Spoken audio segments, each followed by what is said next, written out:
2015 онд миний амьдралд маш их хүнд үе байсан. 5 сарын 30-нд манай гэр хайлаад ээж маань гэр шатаад, хоёрын хоёр гэр шатаад ээж маань тухайн үед 90 сар байсан ч гэсэн одоо сэтгэл санааны цочролд ороод харвцсан. Тэгээд 3 дугаар эмнэлгийн харвалтын тасагт 3 хоног ухаангүй ягаад би бол тухайн үед аюу хэцүүс л да 6-гийн 6 хүүхэдтэй очих газар байхгүй, сольж өмсгч хувцас байхгүй. Тэгээ ээж маань ингээд битүү комд орсон, зөвхөн унтаа байдалтай ямар ч сэрэх боломжгүй болсон. Одоо өстө наашаач харахынгүй байх үед нэгэн дуудлага ирсэн. Авсан чинь эртний гишүүн над руу залгасан. Би бүр над руу залгахдаа айгүй энгийнээр ярьсан л та. Сайн мэн үү миний охин, ээжийнх нь би яаж ийн гэв. Тэгээд тухайн үед надад маш тийм гоё сан, айгүй урам өгсөн. Би ингээд хэдий ээж маань ухаангүй, би ингээ айгүй хэцүү байгаа ч гэсэн хэн нэгэн хүн над руу тэгж залгах нь гэж юусоо бодоогүй. Тэгээд яат чадаагүй маргааш нээжийг алдсан. Одоо эрдэнэ гишүүндээ би одоо хүртэл маш их баярлаж явдаг. Ягаад тэгэхээр миний хамаатан биш, би огт танихгүй байхад над руу зөвхөн хүний хамгийн хэцүү үед хэн нэгэн хүний дуудлага нь айгүй чухал байдаг.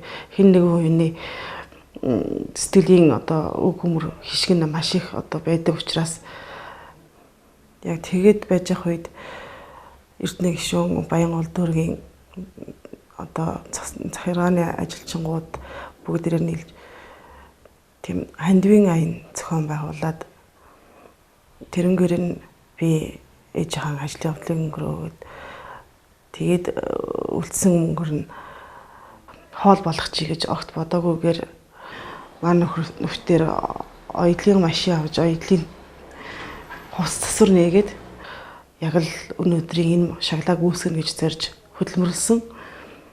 Тэгээд энэ 5 жилийн хугацаанд телевиз киноны контентуудын маш их олон хувцсыг, том шоунуудын маш их олон хувцсыг, элчин сайдуудын том костюмнуудыг одоо Монголд хамгийн сайхан гэдэг болгоныг хийж өнөөдрийг хүрч явж байгаа.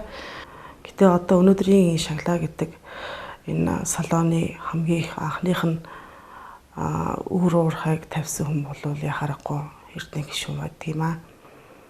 Би бол одоо хүртэл маш их баярлж явдаг. Хэн нэгэн хүн надын одоо миний хамгийн хэцүү үед хаа нэгэн газраас гарч ирээд ард маань түшээд тулаад баригдчих хүнд аягүй их тийм сэтгэлийн дэм дээрээс нь одоо тэр үеийн тэр хандивын мөг надад маш их эдийн засгийн бололцоо болгож одоогийн энэ шаглааг үүсгэн байгуулахад их үүрэг гүйцэтгсэн.